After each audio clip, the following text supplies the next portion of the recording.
hearing from the co-founder of Space Perspective, Jane Poynter. Jane is also a founding member of the design team for Biosphere 2 and a crew member of the original 2-year mission inside this materially enclosed ecological system. So let's hear from Jane Poynter.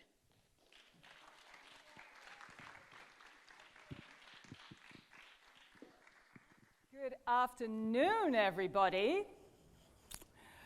So, this beautiful picture, rather surprising picture, was taken by students of Medford High School during the 2017 solar eclipse from a balloon at the altitude of 100,000 feet.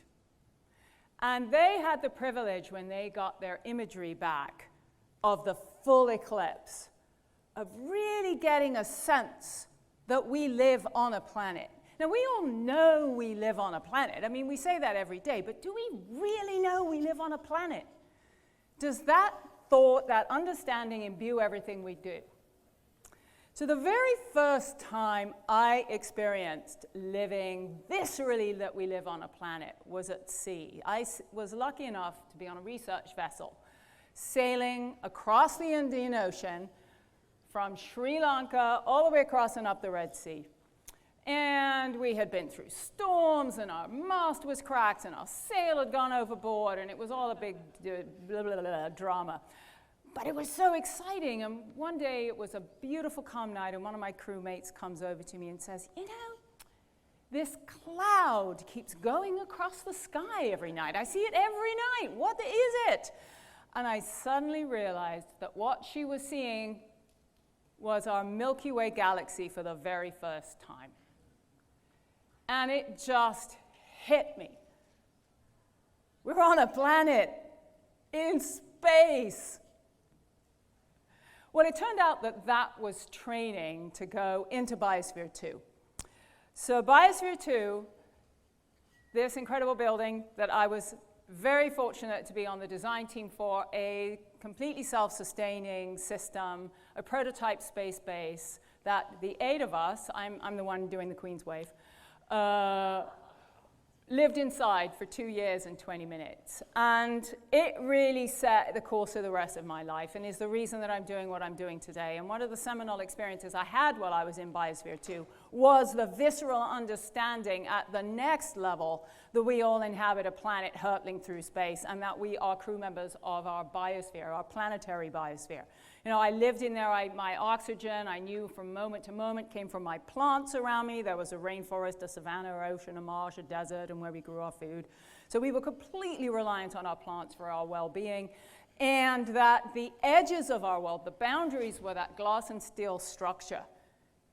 And it really made me understand at a very core level, oh, we live on a planet by extension from Biosphere 2, and that all that we have is what we have right here, which, as it turns out, is very akin to the experience that astronauts have that I'm sure you've all heard of, right? The overview effect. It's basically the same experience, but instead of seeing our planet from space as astronauts do, and they see that iconic blue line of our atmosphere that Nicole Stott will say is the only boundary that matters. It's that boundary between us and the vacuum of space. And it changes you. It changes your perspective. And ever since then, my co-Biospherean, my co-partner in life, and my co-CEO and founder, Taylor McCallum, and I have been looking for ways to take people to space that we can all go. So, So we wanted to find a way to take people to space that is truly gentle, that is accessible, that doesn't require high Gs, and everything that goes along with the incredible adventure of going to space with a rocket. But let's face it, it's not for everyone. So we use these enormous balloons. This is Spaceship Neptune, and the balloon is the size of a football stadium that goes gently to space at 12 miles an hour, and we have the added benefit that we're zero emissions and carbon neutral. So this is the capsule that's underneath it, and it is for 8 passengers and a pilot. It has that 360-degree panoramic view. It has a space lounge inside with a bar. I mean, let's face it, every self-respecting spaceship has a bar. At least that's my statement on the matter. And a loo, of course. If you're going to have a bar, you need a loo. And Wi-Fi. So we really wanted to completely reimagine what spaceflight can be, because we want to take as many people as possible to space. It's also a shared experience. We've sold 1,000 tickets now, and almost half of those have been sold as full flights. 8 people going together, whether it's their family, their colleagues, their friends. They want to share this seminal experience together. So we created the interior of the capsule, a space lounge, to be this shared experience as well. You can also change it up inside if you would like. It could be very flexible. You can do whatever you want. For the explorers in the room that we have 2 of our customers, 2 explorers with us. You can change up the whole interior and do your radio broadcast from up there. Woo! I rock in space, baby. Awesome. And this is the view that we took last year during a test flight. So that is the view that you see from up there. Just unbelievable. You know, it is the overview effect, right? So as I think about why are we doing this? Why are we getting up every morning, me and our entire team now on the Space Coast in Florida, to bring this to reality? It's because it will change things. I mean, this will change people's lives who go. Not everyone. Some people are just going to have champagne in space, and that's all good. Other people will come back with I don't know what kind of changed perspective, but it will be changed. And that is powerful. And they will come back and do something amazing with that experience that will change the world for the rest of us. So this is the flight. It is initially a 6-hour flight, 2 hours up, 2 hours at top, roughly 2 hours down, and we splash down. There's a ship waiting there to pick up the capsule, bring you all ashore. Last year we did a test flight, our first test flight.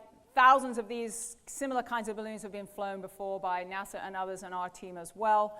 But this was the first time we put this whole particular thing together with a capsule. This was a simulated capsule. We're in the process right now of building a pressurized capsule that will get into full testing next year, go through all our uncrewed testing, get into crewed testing. Our plan is around the end of next year, and then we're still on schedule to have our first commercial flight around the end of 2024.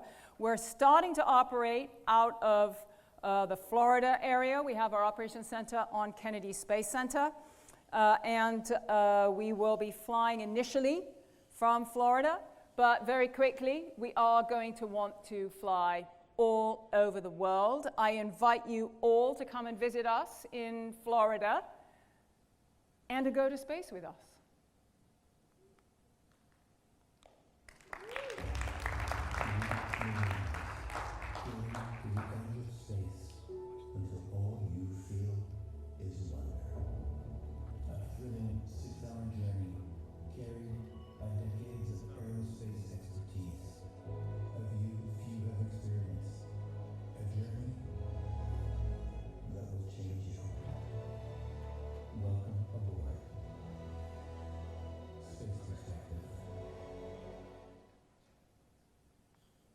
Thank you.